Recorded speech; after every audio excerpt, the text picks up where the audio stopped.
Sinong hindi kilala ko? Ngayon lang ako nakita. Sino ngayon lang ako nakita?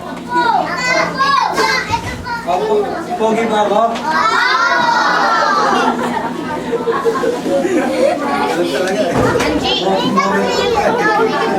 So, kita ba ako ng lahat? Kita ako ng lahat? So, magtatanong, anong kulay ito? Anong kulay? Pagkarat, ano naiisip nyo? Dugo. Ano pa? Bukod sa dugo? Love. Ano pa? Heart. Heart. Ano pa? Ano naisip nyo pagkarat? Christmas. Okay. So, bakit ba may Christmas? Bakit may Christmas?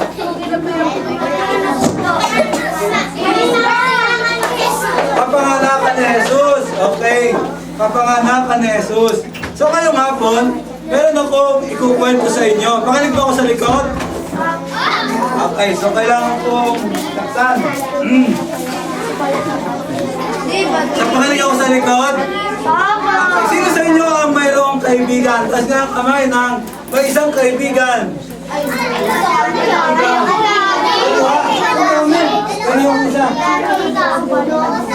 Okay, sino sa inyo ang may 5 kaibigan? 5.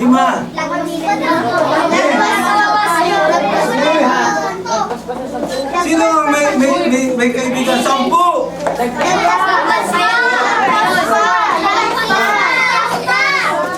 sa lahat eh. Sino may kaibigan?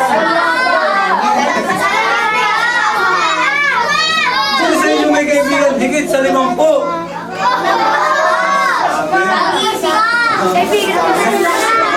So lahat tayo mayroong kaibigan. Gusto ko rin magkwento sa inyo ng aking kaibigan. Meron din akong kaibigan. Okay, bigyan niyo ako ng pangalan na pwede kong maging kaibigan. Sino? Si Nunoy. Okay, may kaibigan ako. Ang pangalan niya ay Juan. Anong pangalan na ay kaibigan? Meron ba dito Juan?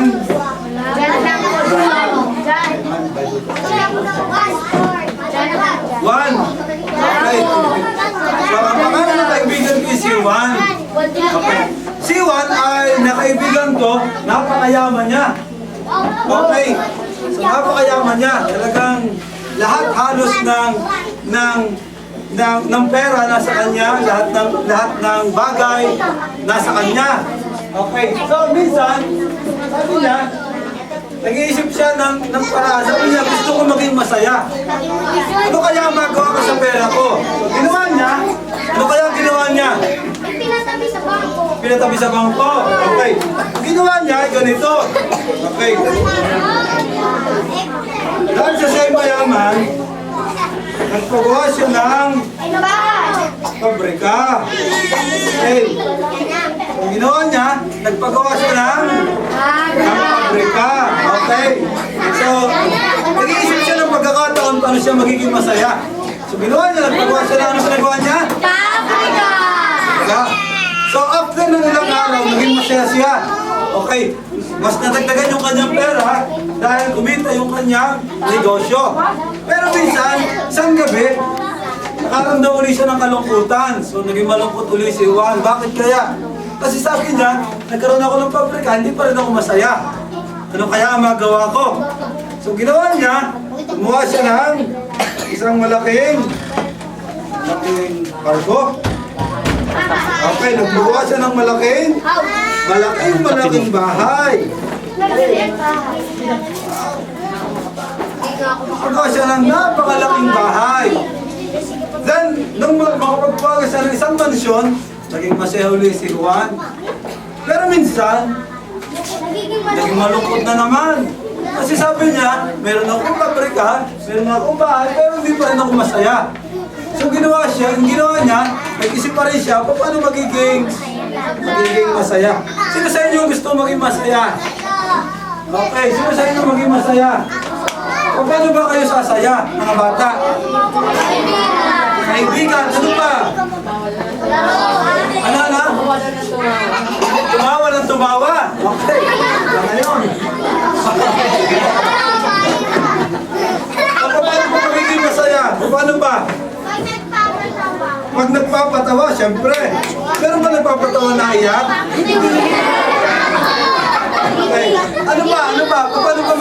masaya.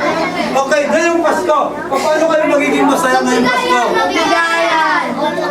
Magbigayan. Ano pa? Tumulong sa kapwa. Okay. Sino sa inyo gusto makatanggap ng regalo ngayong Pasko? Punta kayo sa ninang at ninang nyo. Okay. Ano ba ang huli niyong pinagawa para maging masaya siya? Bahay. Pero hindi siya naging masaya. Dahil isang gabi, nag-isip siya, sabi niya, paano ko magiging masaya? Sabi niya, alam ko na. Bumili siya ng sariling eroplano. Okay, sariling eroplano. Bumili siya ng sariling eroplano. Sabi niya, alam ko na gagawin ko para maging masaya. Lahat ng bansa, puntahan niya. Okay, sino sa inyo gusto makarating sa ibang bansa? Ano gagawin niya sa ibang bansa? Makasosyal, mamasyal. Sino sa inyo may passport na? Wala. Okay, so ginawa niya, sumakay siya sa kanyang sariling eroplano. Ano ba ang tunog ng eroplano? Ano pa nga? Isa pa nga? Isa pa nga? Alam na alam, may eroplano. So ginawa niya, lahat ng mga bansa, pinuntahan niya. Naging masaya siya. Okay. Pagkatapos, after ng ilang panahon, nakaramdam uli ng kalungkutan. Lagi malungkot si Juan. Tatakarin niya ako. So, mayaman na nga pero malungkot, di ba? So, nakakalungkot naman. Mayaman na nga, malungkot pa. So, ano kaya nangyari sa kanya? So, ginawa niya, isang gabi, nag-iisip siya kung paano magiging masaya. Hanggang sa isang pagkakataon, ano kaya nangyari? Ano nangyari? So, ang ginawa niya, sa kanyang pag-iisa, minapansin siya. So, minapansin siya. Ano kaya napansin niya? Nakita niya na walang bibigay sa kanya ng kaligayahan, kundi isang bagay. So, pagtingin niya sa kanyang cabinet, nakita niya, katulad ng araw, nakita niya yung Bible. Okay. So, nakita niya yung Bible.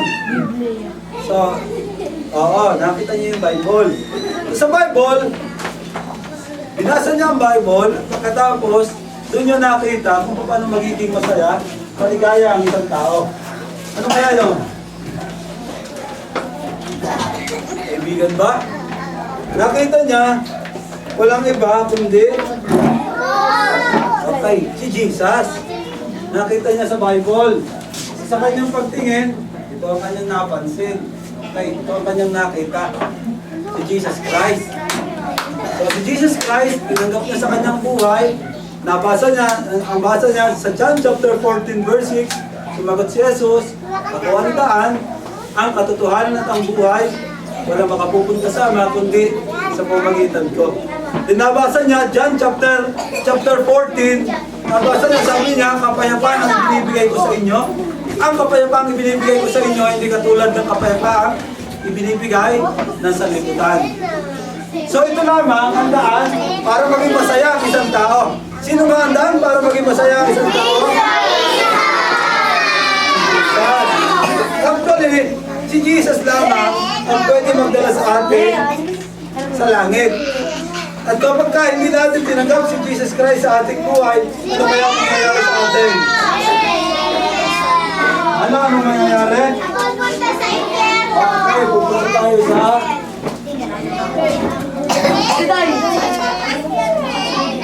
tingnan natin.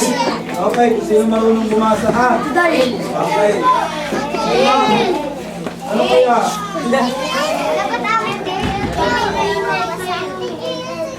And, ano sunod sa A?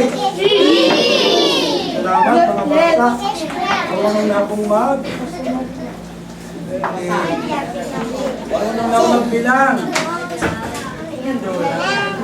Okay. Ayan.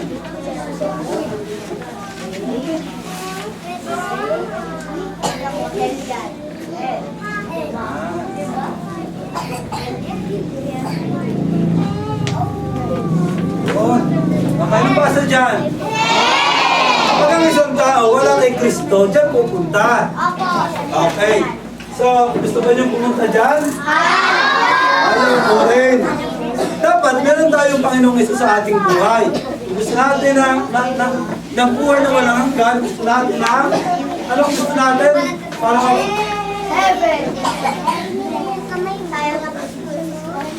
okay.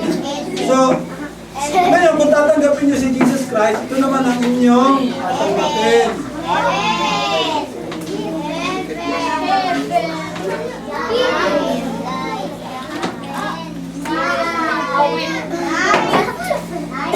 Ano? Tunay kayang life? Tunay kayang life? Life ba? Life ba? Life?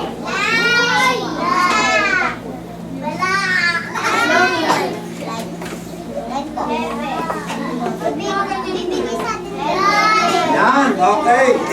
So pag si Jesus naman, tinanggap natin bilang ating Panginoon at Tagapagligtas, ito ang ating tatanggapin. Ano nga tatanggapin natin? Life. Okay, buhay. Yun ang dahilan, bakit mayroong Pasko? Si Jesus Christ ay naparito upang tayo ay bigyan ng buhay. Ng ano? Ng life. Bigyan tayo ng buhay. Okay. So yun ay kung tayo na kay Jesus Christ. Ngayong hapon, mga bata, ang tanong ko sa atin, meron na ba tayong Jesus Christ sa ating buhay? Okay. So meron na ba, parang ilan lamang ang sumagot, meron ba tayong Jesus sa ating buhay? Kung meron tayong Jesus sa ating buhay, tiyak na meron tayong life. Meron tayong buhay na walang hanggan. So, sino nga ang daan para tayo mapunta sa langit?